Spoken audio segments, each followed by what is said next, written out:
Hey fellas, today I'm going to be showing you my stealth build. Now, the last time I shared my set skills, I also had an all-around stealth build in there, and while it was quite similar to this one, for the sake of sharing all of my current set skills, I'll go over it again, but as always, I'll try to go into more detail and give more reasoning as to why I take what I take. So, this build is what I would call the jack of all trades, but for stealth, and since there are much less sneaking-oriented skills, it's much easier to get more of what I want.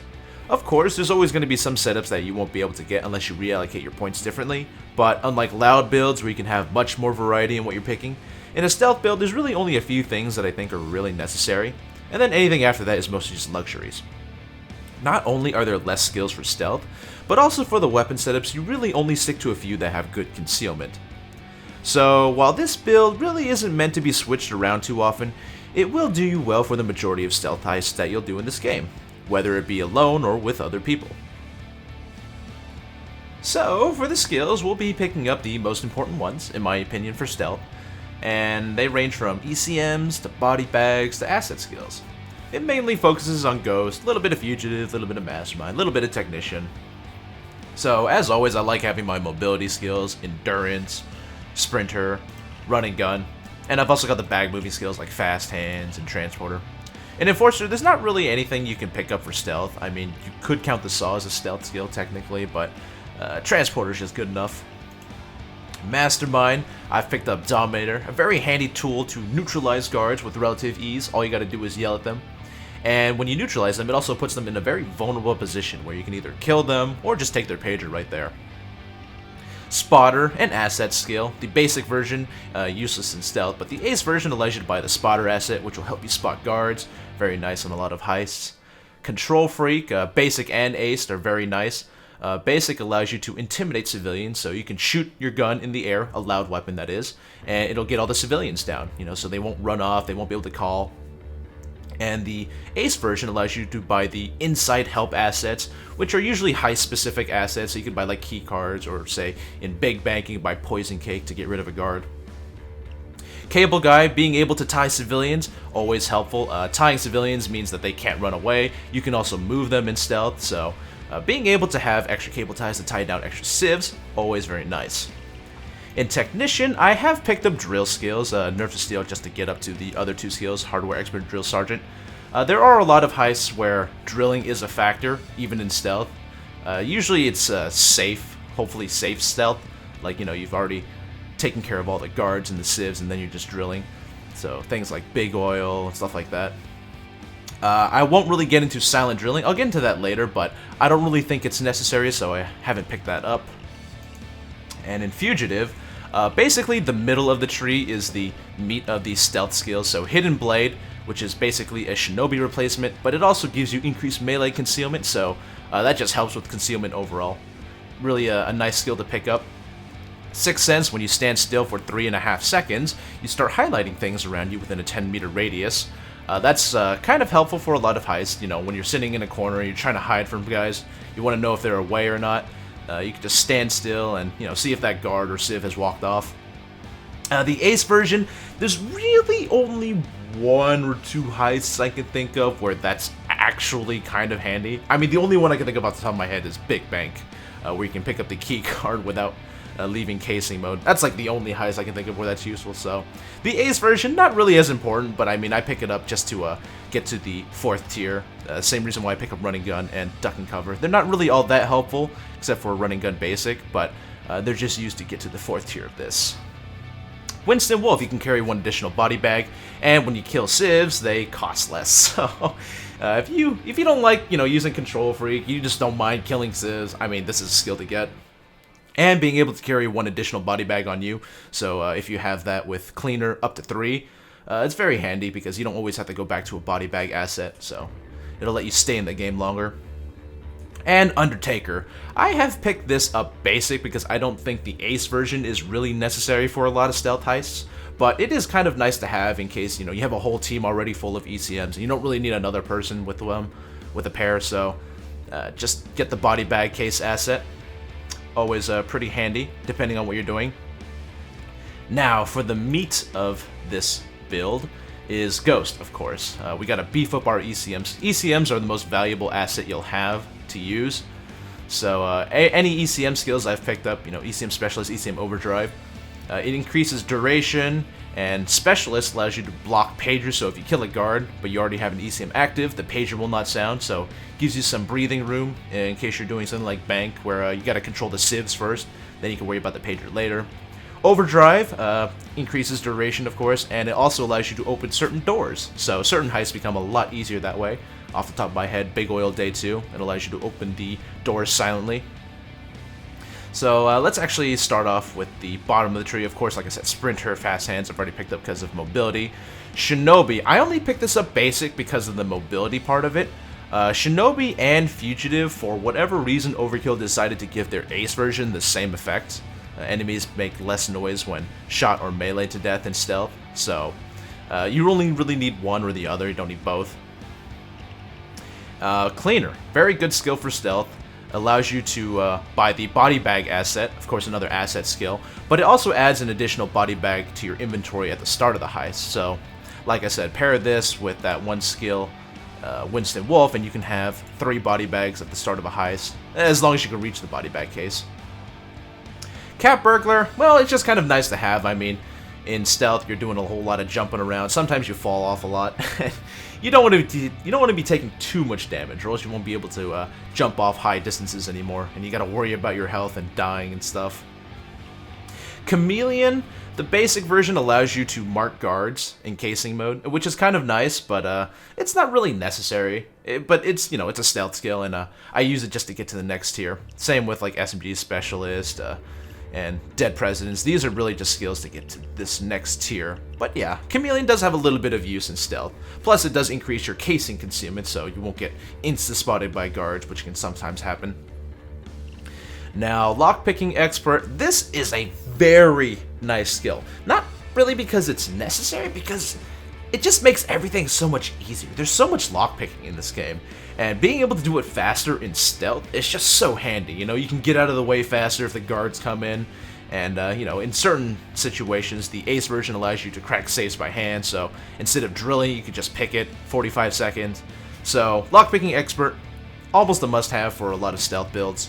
Camera Loop, same deal. It's nice to have, not really a necessity, but in the few situations where it's presented, it's really nice to have camera loop, I can think of like Firestarter Day 2, when a camera's looking at a box, instead of wasting a jammer, you can just loop the camera, and then, go to the security box and cut the wire, so having camera loop, at least basic, is very nice to have. Before we move on to anything else, I wanted to talk a little bit about some of the skills that I picked up, but didn't pick up aced, or maybe some of the other setups that you were thinking about that could be used for stealth. So, to start off, Camera Loop. Now, I didn't pick this up ace because I don't think there are very many situations where a 20-second camera loop would be beneficial over a 10. Like I said, in Firestarter Day 2, a 10-second camera loop will give you enough time to open the box, cut the wire, close the box, and move about your merry way. And I don't know, if there was a situation where you needed a 20-second camera loop, you could always just drop a 30-second ECM. A fully upgraded ECM is 30 seconds, and that gives you even extra time, to do whatever the heck it is that you need to do.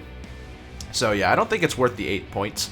And the same goes for Undertaker aced. I only have it basic because, well, having Undertaker aced is an absurdly high amount of body bags needed when you only have 4 pagers to use up on any given heist.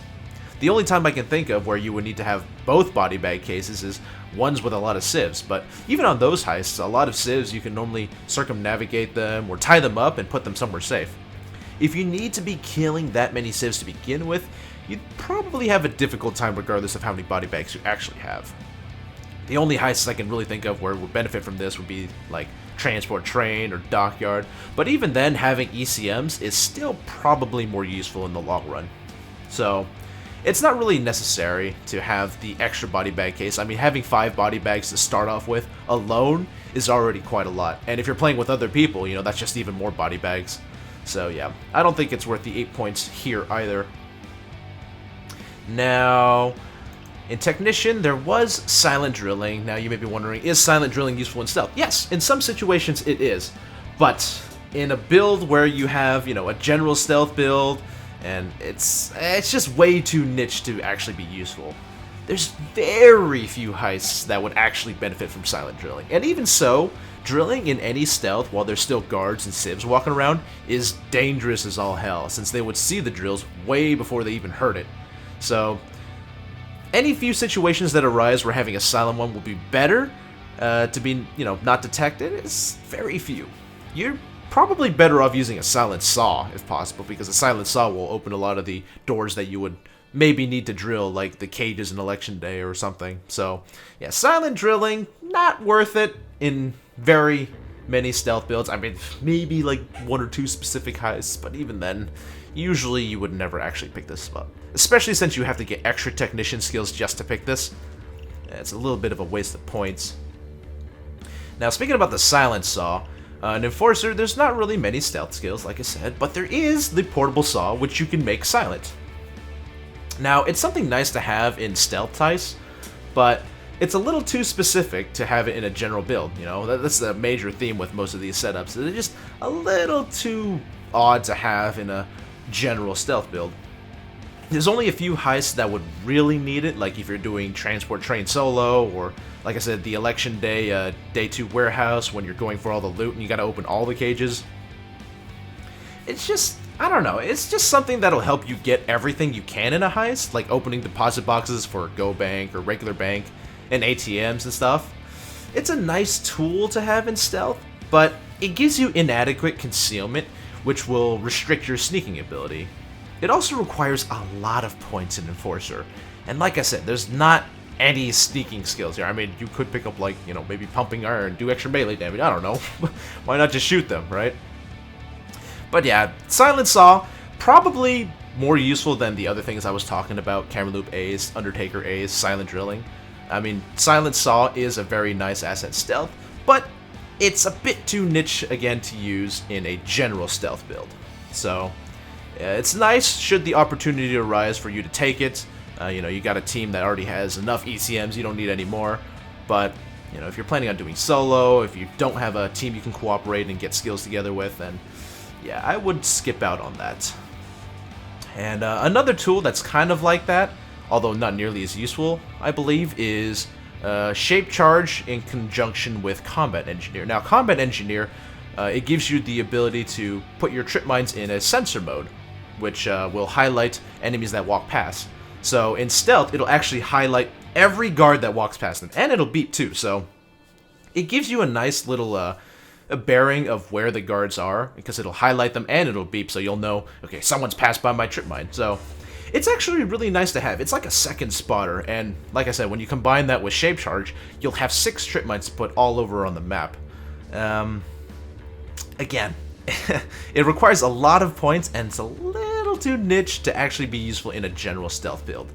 It will be nice to spot extra stuff, and if you have a whole bunch of teammates with ECMs already, you don't really need to bring another pair. You could try Shape Charge. They're pretty fun, but generally, you'd get more versatility from an ECM. And with C4 too, you also have to worry about people getting blown up accidentally from them. Sometimes you'll forget to put the sensor mode on, and then it'll be an explosive mode, and they'll blow up. So, yeah, Shape Charge, while you can get it, same with Silent Saw, they're not really worth it in a general stealth build. As with the previous builds, I'll put a link in the description to the skills that I have, and I'll also make example ones for the Silent Saw or Sensor C4 setup that I was talking about. Now with the perk decks, there's really only one that you're going to want to use, and that's Burglar. And that's simply because Burglar is the only one that is stealth oriented. Bag of Tricks, you bag corpses 20% faster, Luck of the Irish, you pick locks 20% faster, and Dutch Courage, you answer pagers 10% faster. So this is the only perk deck that actually has stealth oriented skills. And something else that people have actually recommended me is if you don't have Burglar, you could just go with Hitman, because Hitman gives you easy access to akimbo weapons, which have high base concealment, so you don't have to go crazy modding them or anything. So if you were wondering about what other perk deck you could use, if you're not using Burglar, I guess you could use Hitman, but at that point, it doesn't really matter too much. The weapons for this build are merely chosen based on their usefulness in stealth and their concealment. So there's only really like 2 different weapon setups that I'll use. The 2 primaries that I'll switch back and forth in between are the Planesrider Bow, which is unmodded, and the Raven Shotgun. And the Raven shotgun is the highest concealment silence primary shotgun that you can have. So this is modded with the short barrel, silent killer suppressor, compact laser module, and the flip-up sight. And for my two secondaries that I like to use, one is the Judge with the silent killer suppressor and the lead combo, and the other is the Grouper Curse with the size doesn't matter suppressor, tactical pistol light, and laser grip. Now, if you're looking for other decent weapons for concealment, in the secondary slot, most of the pistols will do you just fine. They all have some pretty decent concealment. All you gotta do is slap a suppressor on them and be done with that. And with the primary slot, you can have some odd things like the GL40 grenade launcher or the Mosconi. When they're both modded, they both have surprisingly high concealment. And there are also a lot of assault rifles that have good concealment as well, namely Valkyria, Car 4, off the top of my head. Now, the setups I like running with, right now I have the bow and the Judge equipped. So I like having the Plains Rider bow with the Judge, or the Raven shotgun and the Grouper Curse. Both will actually put me at 4 concealment with a suit, so they both have equal visibility. Now, you may have noticed that I made sure that in each setup, I've got at least one shotgun and one weapon with a flashlight. Now, the reason why I bring shotguns is because shotguns are an invaluable asset for killing guards and civs in stealth. They have the ability to send guards flying if you get close enough to shoot them. So what you can do with them is say, a guard is sitting in front of the vault in framing frame and you want to get him out of the way, but there's a camera looking at him and you won't be able to kill him normally. What you can do is get up real close to the guard and shoot him and propel his body into an area where the camera isn't looking, making it much safer for you to take the pager. This can really just apply to any situation where you have to kill a guard or a civilian. Since you really only get detected if you're too close to a guard, as long as you're smart about what you do with your bag loot, your body bags, and other things that guards get alerted to, the only time you'll get detected is at close range, so that means having a long-range stealth weapon is usually unnecessary. Of course, there are a few situations where having a decent long-range weapon is needed, so normally a pistol or the Car 4 or Valkyria will do you just fine. Or if you want to bring a stealth rifle, you can do that too. Now, you also may be wondering why in both of my secondaries I have flashlights on them when they negatively impact their concealment. Well, I actually have a reason for doing so, and that's because in some heists, they're too dark, and having a flashlight actually helps you see items you need to pick up. You know, things like Framing Frame Day 3, where a dark covered device is put on top of a black table. Or an Election Day Day 2 warehouse, where you need to see inside of the cages from up top, but it's too dark to actually tell if there's a ballot machine without a flashlight. I just kind of had to say this because, you know, a lot of people actually ask me why I put flashlights on things. It's because it's a dark game sometimes, okay? I'm kind of genuinely surprised when people ask me why I put on a flashlight. It's because, you know, I want better visibility in dark areas. Well, I just had to point that out. Anyway, for your melee, any melee with 32 concealment will do. One of my favorites is the empty palm kata. I just love the way it looks. With your throwables, the 3 stealthy ones are the Ace of Spades, the Shuriken, and the Javelin. Technically, the Molotov is also kind of stealthy because it has a very short range of being detected, whereas grenades, you know, like the whole map will hear. So yeah, I mean, any one of those 3 will do. ECMs, of course, unless you want to bring a body bag case, suit armor, and that's that. Don't forget your chicken hat and duck suit.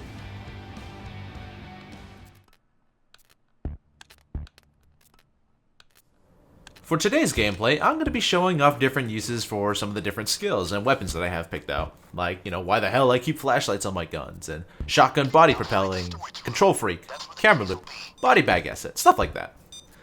This build was created keeping in mind the whole jack-of-all-trades mentality, where I've got most of my bases covered for stealth, and I'm not really missing out on too many things I would like to have.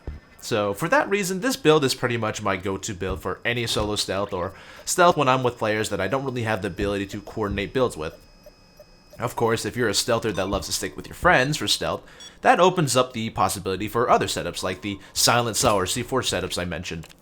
But of course, that's only really if your group is comfortable sacrificing a set of reliable ECMs. Unfortunately, upgraded ECMs are a staple for stealth. especially considering the ECM cheesing tactic. And what I mean by that is just abusing the fact that ECMs block pagers, cameras, and civilians calling the cops, and having a whole lobby of people with just 2 jammers that last for 30 seconds each. So when timed correctly, you can ECM rush any heist that requires less time to finish than your ECMs do. And since you have about 4 minutes where your ECMs are active, you can circumvent doing traditional stealth and just go ahead and run in on certain heists, killing everyone, just going about completing the objective. When the second Infamy update came about, this method was used quite a lot on Shadow Raid since it gave decent EXP but took too long to do. So, if you ECM cheesed it, you could finish the heist within a few minutes rather than the 10, 15 plus minutes that you might spend doing it. Of course, it's part of the game and no one's really going to stop you from doing it, but every new heist that incorporates stealth now is making it so that ECM cheesing is less and less viable, and in some cases it's actually useless. So yeah, ECMs are very useful in stealth, and you're often hard-pressed to find reason to give them up for other equipment. Still, depending on your sneaking ability, you might not even need things like ECMs. I mean, the most important things for a decent stealth build are high concealment weapons and Shinobi or Hidden Blade. Most of the quirks about learning stealth is not actually based on your build, but rather just learning the heist itself. Things like Framing Frame, Election Day, Dockyard, Alesso, Golden Grin, Hawks and Revenge, the Diamond. They don't really need all that many skills to stealth them. Sure, having a plethora of stealth skills definitely helps a lot, but I've often just had a regular build, and I happen to have Shinobi or Hidden Blade, slapped on some concealed weapons, and did decently on those heists. The reason why silent killing from Shinobi and Hidden Blade is so important is because it'll allow you to kill camera guards without alerting anyone else around them, and if you're caught in a pickle, you can, kill someone without increasing your chances of, having more casualties, so you can keep it down to just that one person noticing. With some heists like Jewelry Store, Diamond Store, Force Store, Go Bank, or anything else that has only a few guards but a lot of civilians, it becomes stupidly easy to do as long as you have Control Freak. Just kill off the guards silently and shoot into the air with loud weapons to get everyone down. There are also some heists that are stupidly hard to do without ECM overdrive, like Big Oil Day 2. And the first part of Big Bank is really tedious, waiting for the manager to walk by the safe spot to tie him or kill him for his keycard. So, yeah, I guess what I'm saying is, with this, the most important part of the stealth in this game is not really, the build, but rather just your knowledge of the heist. But I guess if you're to talk about the more important skills, it would have to start off with things like, Shinobi and Hidden Blade, definitely at the top. Then things like Control Freak, ECM Overdrive, those two are very important. And some of the other stuff are just become luxuries. A lot of the asset skills, they help you out, but they're not really too necessary. One of the ones I talked about earlier was lockpicking. Very nice skill. It's widely used in every heist, but it's not actually necessary. It just, cuts down the time and makes it a lot more bearable. So, yeah. Unlike going loud, the build and the weapons are not so important for your success, at least in stealth. But it's always good to have a decent setup anyway. So, that's really all I got to say about this build, and I hope you enjoyed.